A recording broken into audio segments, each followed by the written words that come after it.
As a developer, Git is one of the most important tools in your day-to-day workflow.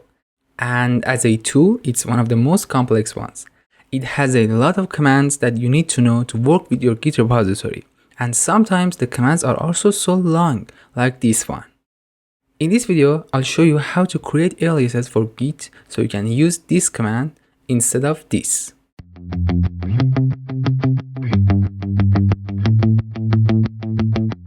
To create an alias for Git, you need to config Git, and in order to do that, you can either use the config command like git config --global alias dot your alias like sc, then the command like status.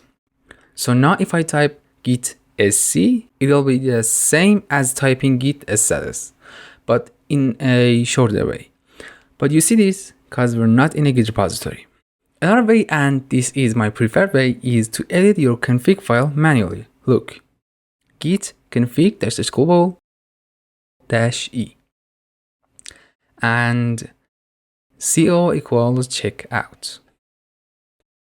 Okay, with Git aliases, we can even create shell aliases or non-Git commands, in another word. Like for me, I don't like Git to pipe its output to a pager. So instead of putting --no pager after Git, I can just create a shell alias like lol equals exclamation mark git --no pager log -1 line. With the exclamation mark, we tell Git that this is an alias for a non-Git command because it's not, right? It starts with Git, so it's more of a shell command. And remember, exclamation marks also make the command run at the top level directory of your repository. Another advantage of using shell aliases here is that you can also use shell features like functions. Look, there's no git command to add a file to a git ignore file, but with shell we can do that. Look, ignore equals this function.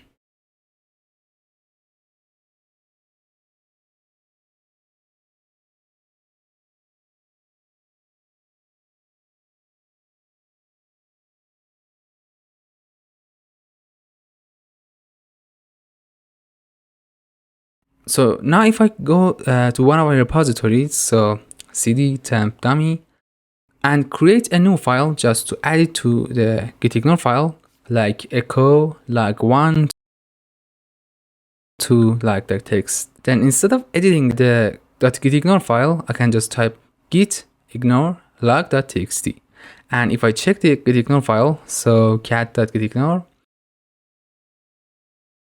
okay, it's here. And that was it. Thanks for watching this video and see you in the next one.